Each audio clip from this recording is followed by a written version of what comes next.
ఈ రోజుల్లో పెళ్లి చేసుకోవాలంటేనే మగవాళ్ళు భయపడిపోతున్నారు. ఒకప్పుడు ఉత్తరాది రాష్ట్రాలకే పరిమితమైన నిత్య పెళ్లి కూతుళ్ళ దందా ఇప్పుడు తెలుగు రాష్ట్రాల్లో కూడా పెరిగిపోతుందండి. ఒంటి మీద బట్టలు మార్చేసినంత ఈజీగా భర్తల్ని మార్చేస్తూ పెళ్ళైన కొద్ది రోజులకే ఇల్లు మొత్తం గుల్ల చేసి ఉడాయిస్తున్నటువంటి కిలాడీ లేడీల సంఖ్య పెరిగిపోతోంది. వరంగల్ జిల్లాలో జరిగిన ఘరానా మోసం ఇప్పుడు సంచలనమైంది. నవవధువు పరారీ కేసులో అసలు ట్విస్ట్ బయటకు వచ్చింది. బాధితుడు మ్యారేజ్ బ్యూరోలో సంబంధం చూసుకుని అమ్మాయి గురించి కనీసం ఎంక్వైరీ చేయకుండా గుడ్డిగా నమ్మేసి పెళ్లి చేసేసుకున్నాడు. ఇదే అతను చేసిన పెద్ద తప్పు. పెళ్ళైన రోజు రాత్రే భార్యాభర్తల మధ్య గొడవ జరిగిందండి. అంటే ఆ గొడవను కూడా ఆ మహానటే క్రియేట్ చేసి ఉంటుంది. కావాలని గొడవ సృష్టించాలి, ఆ గొడవని ఆసరాగా చేసుకుని మెల్లగా తప్పించుకోవాలి అన్న ఒక ప్రయత్నం జరిగినట్టుగా అనిపిస్తూ ఉంటుంది. గొడవ జరిగిన తర్వాత దాన్నే సాకుగా తీసుకున్నటువంటి ఆ కిలాడి లేడీ ఒక ప్లాన్ అమలు చేసింది. భర్త నిద్రపోయిన తర్వాత తెల్లవారుజామునే ఇంట్లో ఉన్నటువంటి బంగారం డబ్బు అంతా కూడా మూటగట్టుకుని అక్కడి నుంచి ఉడాయించింది. పర్వతగిరి మండలం చౌటుపల్లి గ్రామానికి చెందిన మత్తపల్లి దేవేంద్రరాజు అనే యువకుడు పెళ్లి కోసం ఆన్లైన్ మ్యాట్రిమోనీ సైట్లు ఉంటాయిగా, వాటిని ఆశ్రయించాడు. అందులో ఇందిరా అనే ఒక మహిళ పరిచయం అయిందండి. విజయవాడకు చెందిన ఆమెగా చెప్పుకుందామె. ఎందుకంటే ఆ మ్యాట్రిమోనీ నుంచి అమ్మాయి ఫోటో నచ్చితే వాళ్ళ డీటెయిల్స్ అడుగుతారు, ఫోన్స్ నెంబర్స్ తీసుకుంటారు. ఫోన్ చేశాడు. ఫోన్ చేస్తే నేను పలానా విజయవాడ, ఇవన్నీ స్టోరీలు మొత్తం చెప్పింది. ఫోటోలు ప్రొఫైల్ చూసి నమ్మిన దేవేంద్రరాజు ఆమెను పెళ్లి చేసుకుందాం అనుకున్నాడు. పెళ్లి చేసేసుకున్నాడు కూడా. మీరు స్క్రీన్ మీద చూస్తున్నారు. పెళ్లి రోజు ఆ మండపం, అక్కడ చేస్తున్నటువంటి హడావడి, ఆమెకు సంబంధించిన ఫోటోలు వీడియోలు అన్నీ కూడా ఇప్పుడు ఈ బాధితుడు చెక్ చేసుకుంటా ఉన్నాడు. ఈమె ఎంత కిలాడీగా వ్యవహరించింది. పెళ్లి రోజే నాకు కొన్ని డౌట్లు వచ్చినాయి, కానీ నేను అంత లోతుగా అనుకోలేదు. ఈమె ఇలాంటి మనస్తత్వం ఉందని చెప్పి అంత పెద్ద డౌట్ రాలేదు. అక్కడ చాలా సీక్రెట్గా మాట్లాడుకోవటం, ఇవన్నీ కూడా ఇప్పుడు ఆ బాధితుడు పెళ్లికి సంబంధించిన ఫోటోలు వీడియోలు అన్నీ తెప్పించుకొని చూస్తూ ఉన్నాడు.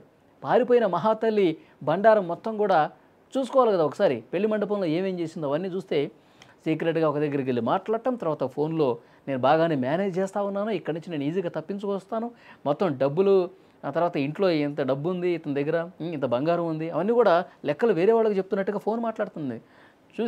చూడండి మీరు స్క్రీన్లో కూడా కనిపిస్తుంది. అంటే క్లియర్గా ఇక్కడ పిక్చరు అర్థమవుతుంది. ఈ ఫోటోలు వీడియోలు చూసిన తర్వాత ఇది ఈమె బండారం మొత్తం కూడా బయటపడ్డ పరిస్థితుంది.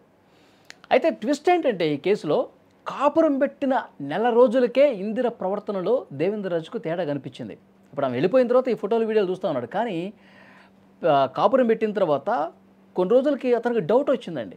ఆమె వ్యవహారంలో ఏదో తేడా వస్తుంది, ఏదో ఫోన్లో మాట్లాడుతుంది. డౌట్ వచ్చి ఒకసారి నీ ఫోన్ ఇవ్వని చెప్పి ఫోన్ తీసుకొని చెక్ చేశాడు. అంతే, అందులో ఉన్న ఫోటోలు చూసి మనోడు ఫ్యూజులు ఎగిరిపోయినాయి. ఆమెకు ఆల్రెడీ పెళ్ళయింది, పిల్లలు కూడా ఉన్నారని ఆ ఫోటోలు చూస్తే అర్థమైంది. ఫోన్లో ఉన్న ఫోటోలు వీడియోలు చూస్తే ఆమెకి పెళ్ళై పిల్లలు ఉన్నటువంటి విషయం కూడా అతనికి తెలిసింది.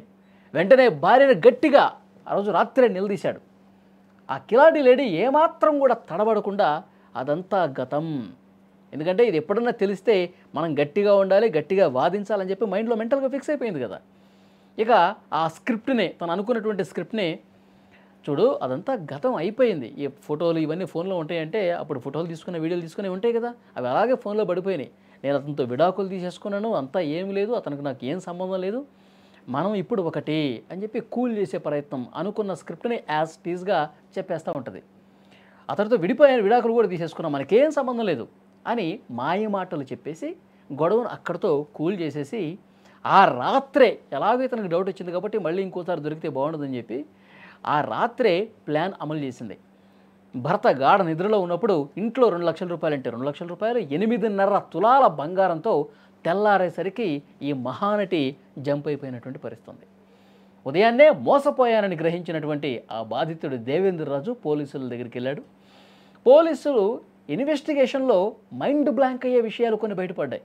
పోలీసులు ఇన్వెస్టిగేట్ చేస్తే పెళ్లి సమయంలో ఎవరైతే ఆమెతో పాటు వచ్చారో, తల్లిదండ్రులు అని చెప్పిన వాళ్ళు, బాబాయ్ అని చెప్పారు, బంధువులు అని చెప్పిందో వాళ్ళందరూ కూడా ఫేకు. కిరాయికి తెచ్చుకున్న నటులు, ఆర్టిస్టులు, వాళ్ళు కిరాయికి తెచ్చుకున్నారన్నమాట. సో అంటే ఒకరోజు 2 రోజులు యాక్ట్ చేసినందుకు రోజుకి ఇంత అని చెప్పి కిరాయికి తెచ్చుకున్నటువంటి నటులు. తండ్రి లేడు, తల్లి లేదు, బంధువులు లేరు, వీళ్ళంతా ఒక టీం, ఒక ముఠా అనమాట. ఈ విధంగా పెళ్లి కాని యువకుల్ని టార్గెట్ చేసి పెళ్లి పేరుతో నయవంచనకు గురి చేసి తర్వాత ఇంట్లో ఉన్నటువంటి డబ్బు దోచుకుపోయే ఒక ముఠా అని చెప్పి క్లియర్గా అర్థమైంది. ఇంకొక బ్రేకింగ్ న్యూస్ ఏంటంటే, ఆమె పోలీసులు ఇన్వెస్టిగేట్ చేస్తే ఆమె గురించి పిల్లలు చిన్నపిల్లలు కదా ఆమెకున్నది, ఏకంగా ఒక టీనేజ్ కూతురుందంట, 16-17 సంవత్సరాల కూతురుందంట ఆమెకి. వరంగల్ చుట్టుపక్కల జిల్లాల్లో కూడా చాలామంది ఇదే విధంగా యువకుల్ని ఈ మ్యాట్రిమోనీ ద్వారానే ట్రాప్ చేసి పెళ్ళిళ్ళు చేసుకుని డబ్బుతో ఉడాయించిన కేసులు బయటకు వచ్చినాయి. ఇది ఒకటి ఫస్ట్ది కాదు, అందుకే ఆమె మైండ్లో ఒక స్క్రిప్ట్ అనుకుందని చెప్పాను కదా. సో డెఫినెట్గా ఆమెకు ఆల్రెడీ ఇదే పని కాబట్టి, ఇదే వ్యాపకంగా పెట్టుకుంది కాబట్టి, ఇదే ఆమెకు తెలిసినటువంటి దందా కాబట్టి చాలా ఈజీగా ఎక్కడ ఏ చిన్న తప్పు చేసి దొరికిపోయినా వెంటనే తప్పించుకోవడానికి ఆమె దగ్గర ఒక స్క్రిప్ట్ ఉంటుంది అనడానికి ఇది ఎగ్జాంపుల్. చాలామందిని మోసం చేస్తుందంట. ఆమె గురించి పోలీసులు ఇన్వెస్టిగేట్ చేస్తే మొత్తం ట్రాక్ రికార్డు మొత్తం తిరగేస్తే ఇప్పటికే 5-6 ఈ పెళ్లి పేరుతో మోసం చేసి డబ్బులతో ఉడాయించుకుని వెళ్ళిపోయిందంట. సో కాబట్టి ఆన్లైన్లో మ్యాట్రిమోనీలో అమ్మాయి దొరికింది కదా అని ఎలాంటి వెరిఫికేషన్ చేసుకోకుండా ఉంటే, ఎలాంటి బ్యాక్గ్రౌండ్స్ తెలుసుకోకుండా ఉంటే ఈ విధంగా పచ్చిగా మోసపోవటం ఖాయమనేది తెలుస్తోంది. దేవేంద్ర రాజులాగే నిండా మునగాల్సినటువంటి పరిస్థితి ఉంటుంది.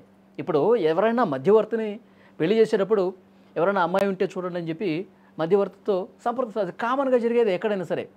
అలా జరిగినప్పుడే వాళ్ళ గురించి వాళ్ళ బ్యాక్గ్రౌండ్ ఏంటి, వాళ్ళు ఏం పని చేస్తారు, ఎక్కడ ఉంటారు, వాళ్ళ బంధువులు ఎవరు, వాళ్ళు ఏం పని చేస్తారు, ఇవన్నీ కూడా తెలుసుకొని పెళ్ళిళ్ళు చేసుకుంటాం. చాలా జాగ్రత్తలు తీసుకుంటాం. పెళ్ళి కదా, కలిసి ఉండాల్సినటువంటి బంధాలు కలిసేటువంటి కార్యక్రమం కదా, అంత జాగ్రత్తగా ఉంటాం. కానీ మరి ఈ మ్యాట్రిమోనీలో ఇంకెంత జాగ్రత్తలు తీసుకోవాలి?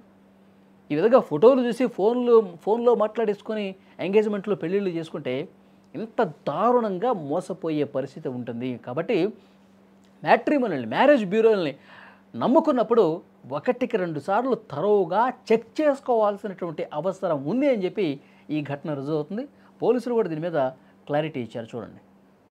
హన్మకొండలోని వినయ్ గార్డెన్స్లో అతను అరుణ ఇందిరా అనే అమ్మాయిని మ్యారేజ్ చేసుకున్నాడు.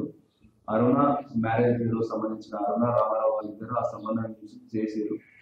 తర్వాత వాళ్ళు ఒక 10 రోజులు వాళ్ళ ఇంటి దగ్గర కలిసి ఉన్న క్రమంలో అతనికి కొంచెం అనుమానం వచ్చింది. ఆమె బిహేవియర్ సరిగా లేనందున ఒకసారి ఆమె ఫోన్ చెక్ చేయగా ఆమె గతంలో కూడా మ్యారేజ్ చేసుకుని ఒక పాప ఉన్నట్టు, దానిలో పెళ్లికి సంబంధించిన ఫోటోలు, పాత ఓల్డ్ భర్త ఫొటోస్, అమ్మాయి ఫొటోస్ అన్ని కూడా చూసి ఆ అమ్మాయిని నిలదీయగా తప్పైంది, నేను చెప్పకుండా మ్యారేజ్ చేసుకున్నా అనేసి అన్నది.